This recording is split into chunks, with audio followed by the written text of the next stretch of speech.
se inscreve aí, deixa o like e vambora, hein? Flamengo, rapaziada, a gente já dissecou um pouquinho aqui o lado do Fluminense e eu queria saber de vocês sobre o Flamengo. O que, que vocês acharam do Flamengo nessa partida? Vocês acham que o resultado foi positivo, que o resultado foi negativo? Como que o Flamengo chega pro jogo de volta? Quero ouvir vocês também. Posso começar, Vini? Claro, mano, fica à vontade. Então, acho que o Flamengo, vou dizer a mesma coisa que eu disse quando eu comecei a falar sobre o Fluminense, o Flamengo me surpreendeu, acho que surpreendeu a muita gente sobre como o time entrou em campo, o time entrou marcando pressão, foram 20 minutos que só deu o Flamengo na partida. Eu acho que deixou um pouco a desejar nas finalizações e na hora de finalizar, fazer o gol, né? Eu acho que o Flamengo saiu perdendo nessa partida por não ter feito gol, isso vai fazer muita falta, tá? Esse placar 0-0. O Flamengo teve chances, a melhor delas foi aquela do Gabigol no primeiro tempo, que ele chutou na trave. E o Fluminense, a pressão do Flamengo funcionou tanto que o Fluminense só foi chutar a primeira vez aos 28 minutos do primeiro tempo.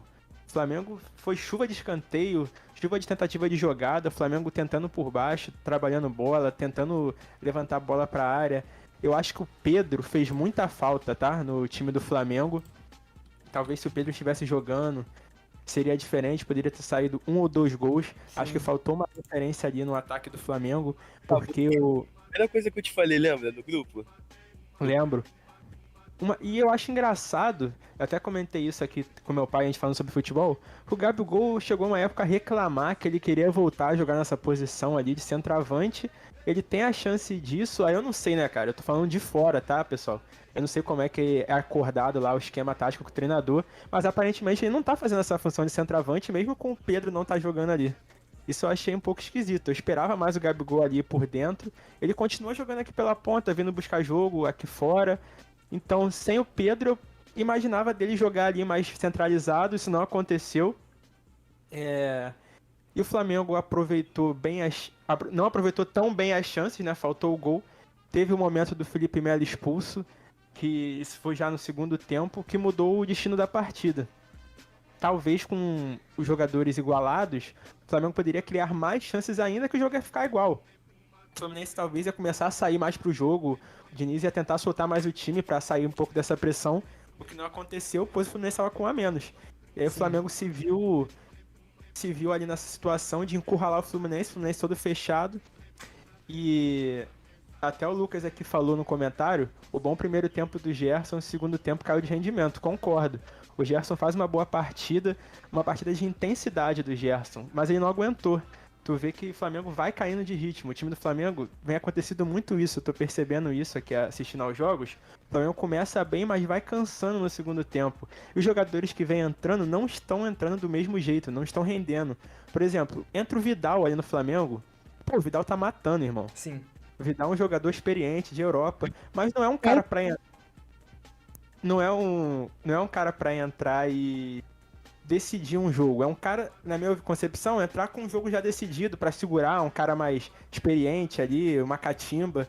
Mas, pô, um jogo 0-0. O Vidal só entrou matando. O Vidal entrou matando, errando passe, sem ritmo de jogo ali, entrou lento, dormindo, sonolento.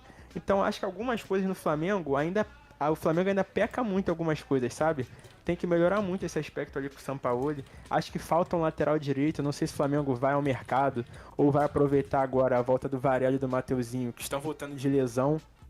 Porque o Flamengo meio que esconde o jogo ali pelo lado direito. O Flamengo parece que os jogadores não têm muita confiança no moleque ali no Wesley, que não vem fazendo boas partidas.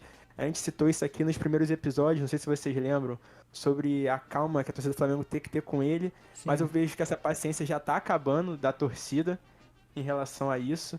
Então parece que os jogadores meio que se escondem ali do jogo, evitam muito jogar ali com ele, tentam fazer jogadas aqui pelo outro lado, ou quando parece que vai jogar com ele, volta, vira o jogo, sabe? Eu tô percebendo um pouco disso. É só um achismo meu, tá, galera? Não se sabe tudo, é só uma parada que eu tô percebendo na minha concepção. Eu acho que falta isso no Flamengo. Faltou um pouco de sorte também, porque quando a fase do time é boa, a bola entra, bate-rebate, sobra certinho. A fase do Flamengo não tá boa. Aquela cabeçada do Arrascaeta. Quando o time tá em fase boa, o jogador não perde aquele gol, sabe? Cara a cara, cabeçou pra cima, nada a ver. Outras chances ali também, Fábio defendendo tudo. Então acho que... Eu achei bizarro, pensei que a bola ia entrar, mano, de cobertura. Pô, no primeiro tempo, né? Bizarro, mano, eu achei que aquela bola ia entrar, papo reto. E só pra fechar aqui o meu assunto sobre o Flamengo, sobre a tática das faltas, muito se falou isso na internet, foi um assunto bem falado. Eu queria trazer um número aqui, rapidinho. Muita gente defendendo o Sampaoli, muita gente criticando, os tricolores não gostaram nada disso. Mas o próprio Fernando Diniz já utilizou essa tática contra o Flamengo em 2019, quando ele era treinador do São Paulo. São Paulo veio aqui no Maracanã enfrentar o Flamengo de Jorge Jesus, fez um jogo truncadíssimo, amarrado, também foi 0-0. E o São Paulo terminou a partida, nesse jogo, com 27 faltas. 27 faltas que o Diniz usou para parar o time de Jorge Jesus em 2019. Isso é uma tática de jogo. Na Europa isso acontece. O Flamengo foi inteligente ali, o Sampaoli, utilizou muito do rodízio de faltas, né? Ficou revezando quem fazia a falta. E eram faltas objetivas ali, com o Fluminense saindo com a bola, necessárias. O Fluminense é um time que você tem que matar ali no começo da saída de bola, senão, irmão, eles vêm naquele toque de bola, chegam cara a cara. O que eu acho que deixou a desejar foi a arbitragem do Daronco. Vou deixar um pouco o clubismo de lado aqui. O Flamengo sair de campo sem ter tomado nenhum cartão amarelo, pô, faltou critério do Daronco, tá? Na minha concepção. Porque cometeu muitas faltas. Você tem que dar um cartão pra dar um alerta no jogador, sabe? Então, acho que isso faltou, deixou a desejar na partida, a arbitragem do Daronco. E o Flamengo poderia ter saído vitorioso, na minha opinião. E você, Vinícius? Culpa, rapaziada, não é culpa do Flamengo, isso não é culpa do Fluminense, isso é culpa do árbitro, entendeu? Tem que dar César o que é de César e quem fez a besteira toda foi ele. Porque o Daronco, ele é um árbitro que depois da treta dele com o Hulk, ó, e olha que eu tô falando aqui abertamente, o Daronco é um monstro, mas irmão, não tem problema não, qualquer coisa me encontra na central do Não, isso. Mas, tipo, realmente, depois que ele teve aquela treta com o Hulk, às vezes parece que ele quer aparecer mais no jogo do que os próprios jogadores, tá ligado? De fato. Então, e a respeito do que o LF disse, a respeito do Wesley, cara, ele é um moleque de 19 anos, cara, entendeu? Ele é um moleque de 19 anos que já foi sondado pelo Barcelona pra ser emprestado, o Flamengo negou, porque tem, né, esse mérito de negar, já que tem bastante dinheiro em caixa, né, um dos clubes mais ricos do Brasil atualmente, negou, e o moleque começou bem e tal, só que, cara, oscilação, né, principalmente nessa idade é normal. Você vê, cara, você vê gente velha, tipo assim, jogadores velhos, mais experientes, 28, 29 anos que oscilam. Imagina um jogador de 19 anos, cara. Então você não pode criticar, tacar pedras em 3 partidas que o moleque não se destaque tanto, por mais que tenha necessidade de jogar bem, mas, pô, ele tá ali literalmente pra tapar buraco, já que os 2 laterais do Flamengo, Varela e Mateuzinho, estavam machucados, então ele não tem o que fazer, entendeu? Então, tipo, é um moleque que vai evoluir muito. A gente tem como exemplo, não tem nada a ver com nenhum dos 2 times, a gente tem como exemplo o Gabriel Peck. Gabriel Peck subiu para o profissional do Vasco com 18 anos. E ele só veio evoluir, tipo assim, de ser um jogador, podemos dizer, decisivo em alguns lances, principalmente no jogo contra o Galo, no jogo contra o Palmeiras, veio ser um jogador decisivo agora, com 22 anos de idade. Então tem um processo que precisa ser respeitado. Às vezes demora mais, às vezes não demora nada, entendeu?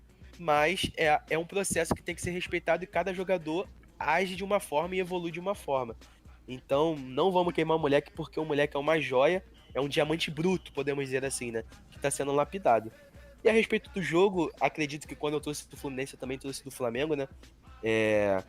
Eu acho que em relação a essa parada do Gabigol ficar fora da área, eu acho que, tipo assim, meio que se tornou já um cacoete dele, pelo fato dele ter sempre sido escalado assim. E eu acho que o Sampaoli, ele é um jogador, ele é um técnico que gosta muito do posicional, né? Dos pontas fixos nas pontas e tal. Só que eu acho que ele deu uma liberdade ao Gabi pra ele jogar ali como o Roberto Firmino jogava no Liverpool, podemos dizer assim, como um segundo atacante que pode chegar como um camisa 10 de trás, achando os pontas, ou então pode estar dentro da área ali para tentar finalizar alguma jogada. O facão é algo que o Gabigol faz com excelência, isso aí a gente não pode negar. Ele recebeu uma bola do Pulgar no facão, que foi até a bola que foi na trave, né, do Gabi. Então eu acho que foi uma certa liberdade que o São Paulo deu para o Gabigol jogar ali de segundo atacante, como o Firmino jogava nos tempos áureos de Liverpool, com Sané e Mané e Salah em alto nível, né, quando o Liverpool foi campeão da Champions. Eu acho que ele teve essa liberdade, conseguiu aproveitar bem no primeiro tempo, embora não tenha saído o gol, mas no segundo tempo, com o Fluminense jogando fechado, não deu para aproveitar, mas é basicamente isso, rapaziada, 0-0. E Na semana que vem tem mais. Não, Daqui tem a mais. 2 semanas. 2 semanas. Ah, 2 semanas? É, semana que Ah, vem é, é agora é Libertadores. Libertadores, né? Agora é Libertadores. Isso. Desculpa, Cara, meu.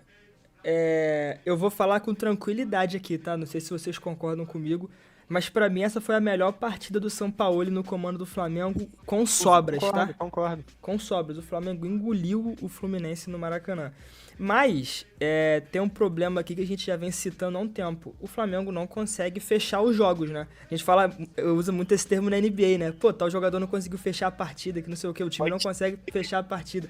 O Flamengo não consegue fechar jogos, o Flamengo não consegue matar a partida. E esse é um problema... Oi? Pode seguir. Cara, e esse é um problema que a gente vem percebendo durante toda a temporada. E tem um dado aqui que é no mínimo curioso. Desde que o Sampaoli chegou, essa foi a quarta partida que o Flamengo teve o adversário com um ou mais jogadores expulsos. Isso aconteceu contra o Botafogo, isso aconteceu contra o Racing, e o Flamengo perdeu um jogador também. Isso aconteceu contra o Bahia e agora isso acontece contra o Fluminense. Dessas 4 partidas, o Flamengo venceu apenas uma, que foi contra o Bahia, um 3-2 que o Flamengo jogou de uma maneira muito duvidosa, a gente criticou muito aqui em cima. No entanto, todavia, porém, eu não acredito que o resultado de terça-feira diga o que foi a partida, tá? Principalmente no primeiro tempo. A gente falou muito aqui que o Fluminense sofreu com o Flamengo, que o Flamengo foi pra cima, e a gente viu um Flamengo, sobretudo, que soube variar. O Flamengo estava muito enérgico em campo, o Flamengo variava, o Flamengo estava com muita verticalidade, o Flamengo estava muito profundo. Ao mesmo tempo que o time conseguia atacar por dentro, usando o Pulgar, o Gerson, o Everton Ribeiro e o Arrascaeta, o time também conseguia atacar por fora com o Ayrton Lucas, com o Wesley, principalmente o Ayrton Lucas, que vem sendo o principal jogador do Flamengo nessa temporada, então ele sempre vai ser muito acionado. E a superioridade do Flamengo foi tão grande que o LF trouxe um dado muito importante, eu venho aqui colocar em cima disso. Aos 25 minutos do primeiro tempo, o Flamengo tinha 7 finalizações e o Fluminense tinha 0. O Fluminense não tinha conseguido chutar a bola. Então a gente percebe que o Flamengo está em crescimento. A gente vinha falando aqui já que o Flamengo tinha uma sala para evoluir ainda, que o time ainda estava em começo de trabalho, era normal oscilar, é normal que o Wesley oscile. O Wesley, tem 19 anos, a gente não pode cobrar do moleque uma maturidade de alguém com 28 ou 30. Então entender os processos. O time e o torcedor estão aptos a entender o processo do Flamengo? Se tiver apto, vai entender que o time vai oscilar, vai jogar um jogo muito bom, como fez contra o Fluminense, e talvez jogue um jogo um pouco pior, mas o Flamengo tem que conseguir fechar as partidas. Apesar dessa partida ter sido muito boa, eu queria falar um pouco sobre o Gabigol, concordo muito com o LF, que o Gabigol ele não consegue fazer essa função de camisa 9, tá? Titular. Eu acho que ele quer, eu acho que ele pode, mas eu acho que ele não consegue. Hoje, eu não sei qual a sensação que vocês têm, mas a sensação que eu, pelo menos, tenho é que o Gabigol não tá na mesma sintonia do time. O time tem alguma sintonia, Arthur? Vocês viram e mexem e falam que o time não tá bem, mas a questão é que às vezes parece que o Gabigol, ele não consegue decidir como ele decidia antes, e aí quando ele recua, ele também não consegue criar como ele quer criar. Então, o time quer que ele seja um ponta de lança, mas ele não consegue exercer essa função de ponta de lança. Aquilo que a gente falou, rapidinho de cortar, na Claro. rodada que ele não jogou, que o Flamengo foi desfalcado dele, que ele não fez falta nenhuma. Sim. Hoje o espaço de camisa 9 do Flamengo, ele pertence ao Pedro e ponto. O Gabigol, ele pode ficar triste, chateado, ele tem uma história linda no clube, mas se ele quiser recuperar essa vaga de camisa 9 titular, ele vai ter que correr muito atrás do prejuízo, porque o Pedro... atualmente, pra mim, tá a anos-luz dele. E essa questão da briga por um camisa 9 do Flamengo, o time ainda não ter se entendido completamente no ataque, resulta nos jogos. Eu tô com outro dado aqui, nos últimos 4 jogos, o Flamengo teve 6 chances perdidas. 6 grandes chances perdidas. E apenas 2 vitórias, contra o Goiás e contra o Bahia. Ou seja, o time vence de adversários que são mais fracos, obviamente mais claros, claramente mais fracos, e quando tem que enfrentar adversários mais fortes, que realmente apresentam algum perigo para o Flamengo, o time não está conseguindo emplacar, como eu disse no começo, não está conseguindo fechar os jogos. Então acho que esse é o maior ajuste que o Sampaoli precisa ter. O Flamengo tem que passar a conseguir fechar partidas. Eu vou ler alguns comentários aqui, fala. Como a gente disse, né, nos últimos Esportes Arena que rolaram, o Flamengo venceu esses 2 jogos contra o Goiás e contra o Bahia, mas eles não convenceu, tá ligado? Sim. E uma partida que jogou muito bem contra um adversário muito forte, que é o Fluminense, empatou. Agora, queria trazer, antes da gente pular o assunto, falar sobre o que o Maurício disse. Perfeito. A contratação que veio à tona no dia de hoje, contratação do Luiz Araújo. Relâmpago, né? Relâmpago. Eu acho que talvez nem tenha sido relâmpago, talvez tenha sido feita por debaixo dos panos e veio à tona agora. Perfeito. Eu acho que a diretoria trabalhou bem aí, porque a gente não ouviu nenhum rumor, especulação sobre esse jogador. Nenhum mesmo. Nenhum. E aí o Maurício vem com a pergunta: vocês acham que esse Luiz Araújo, que vai chegar agora em julho, pode ajudar? Como vocês entendem o esquema tático do Flamengo com ele? Cara, eu acho que ele chega pra ajudar ali, compor o elenco. De primeira impressão, eu acho que ele chega pra compor o elenco e uma boa peça de reposição. E você, Arthur? Cara, eu concordo com o LF. Eu acho que pra posição que ele chega, né? Pra quem não sabe, o Luiz Araújo é um ponta direito. E eu acho que é uma posição carente no Flamengo hoje, cara. O Flamengo, enfim, qual a ponta direita do Flamengo? Marinho? Marinho, infelizmente. Enfim, a gente tem o Everton Ribeiro, que já não é mais um ponta há um tempo. né? Então, você não pode também exigir que o Everton Ribeiro se doe como um ponta direita, sendo que ele já não tem físico pra isso também. E o Luiz Araújo é novo, jogador rápido, ágil com a bola, muito habilidoso. Tem um bom chute, pelo que eu vi em alguns vídeos. Então acho que vai ser uma boa contratação do Flamengo. Acho que chega pra somar muito com o elenco. Eu vou te falar, mano, eu enxergo ele como titular, tá ligado? Foi o que o Maurício perguntou aqui, né? Acabou agora. Maurício, eu enxergo como titular porque ele é um jogador que tem ele é ponta direita, mas ele é canhoto, ele tem a característica de levar sempre o jogo pro meio. Então, ele nos dias de hoje, ele faz o que o Everton Ribeiro fazia em 2018, 2019. Boa. Perfeito, é então. isso. Que venha pra agregar aí no Flamengo. Claro. Vini, você que é o mago do calendário aqui, você que sempre fala, você pode me falar os próximos jogos dos dois times, que a gente já muda de assunto? E outra coisa, Vini, rapidinho, que você esqueceu de falar no último episódio, queria que você na conta dos jogos do São Paulo sem repetir a escalação? É verdade. 74 jogos. 74 jogos? Perfeito. 74 jogos sem repetir a escalação, rapaziada. Será que ele chega a 100? Ah, mano, eu espero que sim, tá ligado? Eu tô ansioso. Cara, esse programa anseia por esse Tá momento. ligado? Isso é um recorde, não é não? Cara, não provavelmente. sei. Cara, Provavelmente. Eu acho que ele já bateu o recorde, cara. 74 jogos sem repetir a escalação, cara. 2 anos sem repetir a escalação. isso é Ele muito cai pro rápido. Guinness. Ele cai pro Guinness, pô. Mas, como você fala, é mago dos calendários. Rapaziada, o Flamengo pega o Corinthians no Maracanã. E, pô, cara, o Corinthians vem numa péssima sequência de 6 jogos sem vencer. Mas, enfim, Flamengo e Corinthians, dia 21, acho que é domingo, às 4 horas da tarde. Domingão. Domingão, 4 horas da tarde, o jogo da Plim Plim, né? Não tem jeito. Da mamãe, né?